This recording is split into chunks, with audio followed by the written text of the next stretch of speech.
Here we're going to describe the difference between an Ethernet switch and an Ethernet hub. And we're going to do so on a system that links an HMI panel to a PLC.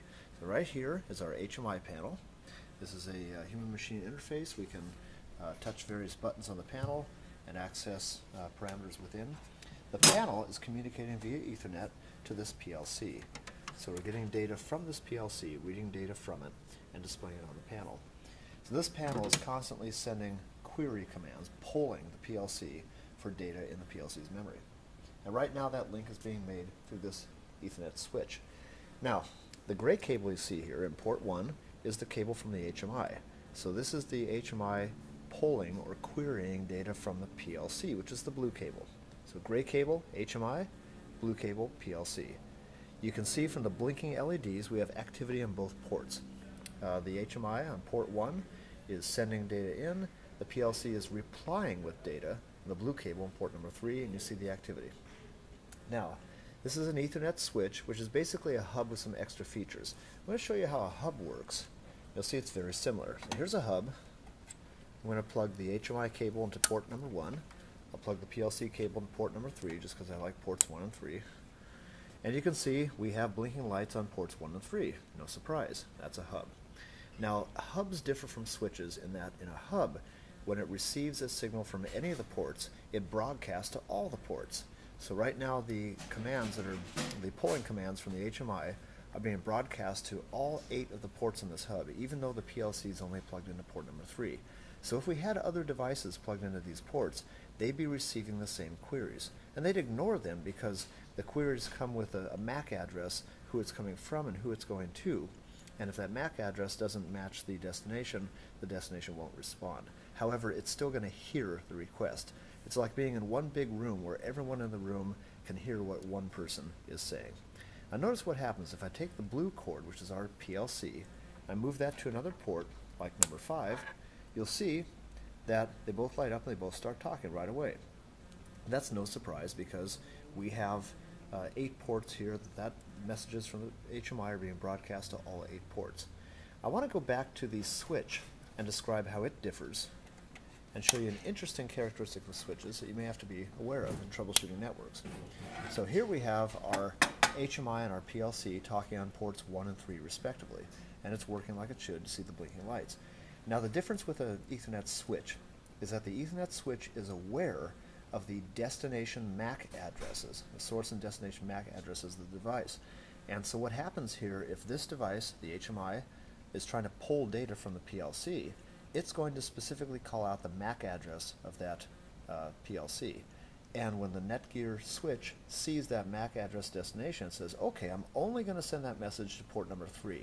So if we had other devices plugged into ports 2, 4, 5, 6, 7, and 8, they would not have to listen to that message because the message isn't intended for them.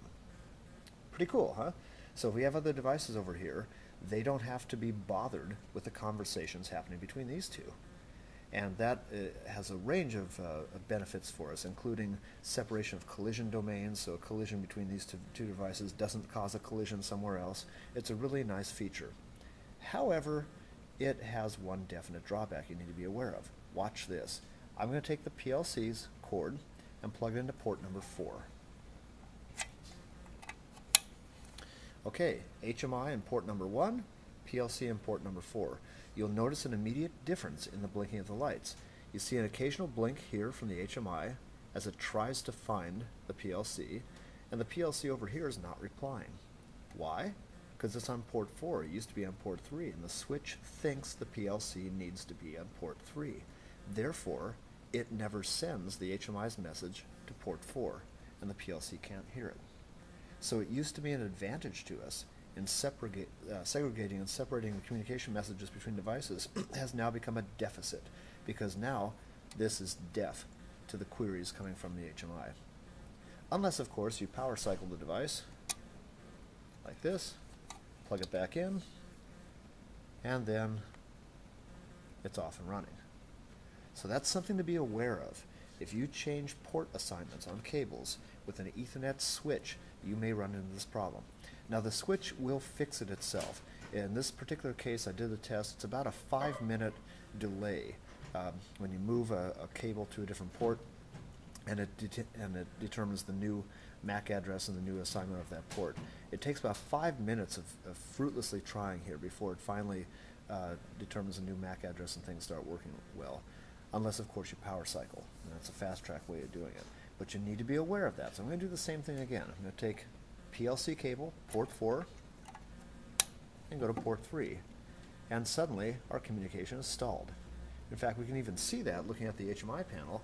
We now have an error message, PLC communication timeout. It is trying to pull information from the PLC.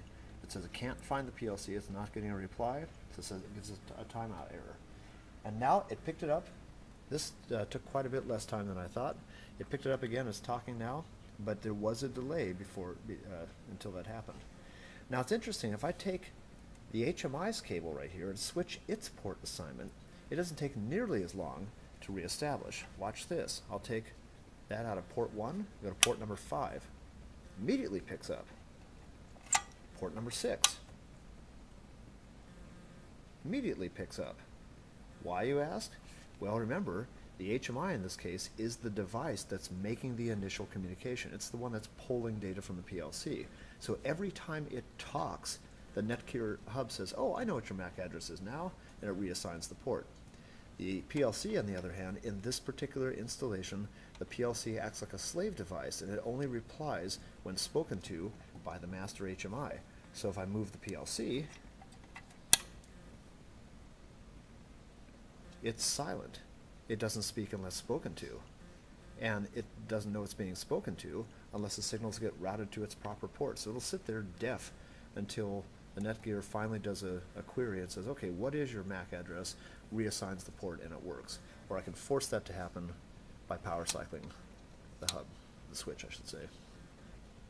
There we go. So, difference between an Ethernet switch and a plain old Ethernet hub, and the advantages and possible disadvantages thereof.